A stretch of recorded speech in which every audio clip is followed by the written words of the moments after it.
This is a story about a man who I did not get to know personally. He passed away when I was a baby. To this day, his presence is still a very powerful one in my life. Luckily, my grandmother has kept his spirit very much intact, and through her, I actually have gotten to know him quite well. The picture I see that emerges from her vivid descriptions is a unique human being who radiates love and compassion.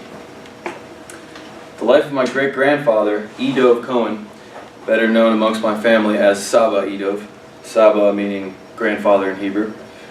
Sabah Idov embodied the story and mettle of an entire generation of Jewish people, my people.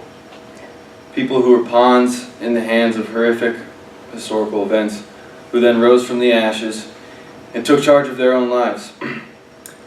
And then they went on to create their own unique history for themselves and the generations who followed. Sabah Idov was born in November of 1909 in Moldova, near the border of Ukraine, in a little Jewish village. As a child, he was a dreamer. He devoured books and wrote poetry.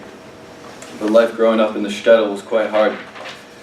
5 of Sabah Idov's brothers and sisters died in infancy due to lack of medical care. But the most difficult aspects of life had been the daily anti-Semitic harassment, the discriminatory policies and persecutions brought down onto the Jews by the Moldovan government. And then came Hitler, and the tragedy is well known. The Romanian government joined the side of the Nazis, and Sabah Idov's parents were taken to a concentration camp and suffered horribly. To invoke an expression of Winston Churchill's, as the clouds gathered and persecution of Jews intensified in Romania, life had become unbearable. Sabah Idov knew that he could be arrested and sent to a concentration camp at any moment. But at the 11th hour in December of 1939, he managed to board a covert British ship operated by a Jewish organization that smuggled Jews out of Nazi Europe and shipped them to the land of Israel. He hid in the cellar of this ship the whole time with only like a shirt, and he was living off of the brandy that they had stored down there. And then he jumped off the boat when they got close, and he swam to shore because Israel at the time was still under rule of the British government. But it was a time of hope, nonetheless. It was the revival, it was the opportunity for a revival of the ancient Jewish homeland, and an opportunity to create a safe haven for Jews who were persecuted for so long.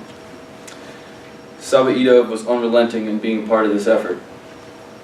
The State of Israel was founded in 1948, and Sabah Idov was elected to the Israeli parliament, the Knesset, where he served for 20 years as a valuable legislator. Sabah Idov was a man of unquenchable intellectual curiosity. He had no formal education. He never went to high school. He had no formal education past the 4th grade. He never went to high school, but still he went on to master 6 languages fluently. He wrote articles in the local Israeli papers. He had a radio show, and he even translated literature. It's hard to compress this busy lifetime in a few minutes.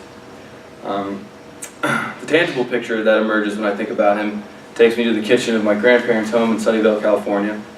I'm reminded of the photograph that hangs of my grandmother, whom we famously call Ima, which means mom. And the reason why we call her, even though she's my grandmother, we call her Ima because when I was young, I heard my dad call her Ima because it's his mom, and it stuck.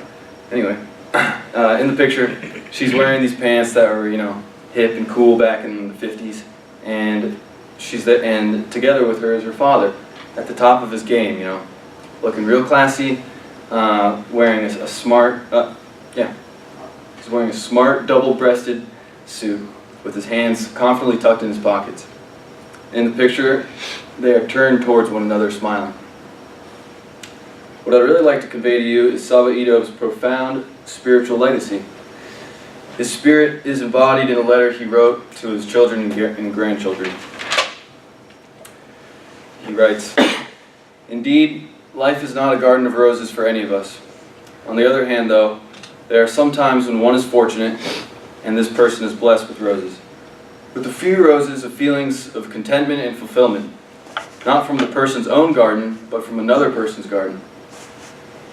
True happiness is never genuine unless it's origin and its roots are not in ourselves, but in the other, in what we could have done and hopefully what we have done for a person in need. This was my Sabah Idov, and his glow still shines on me.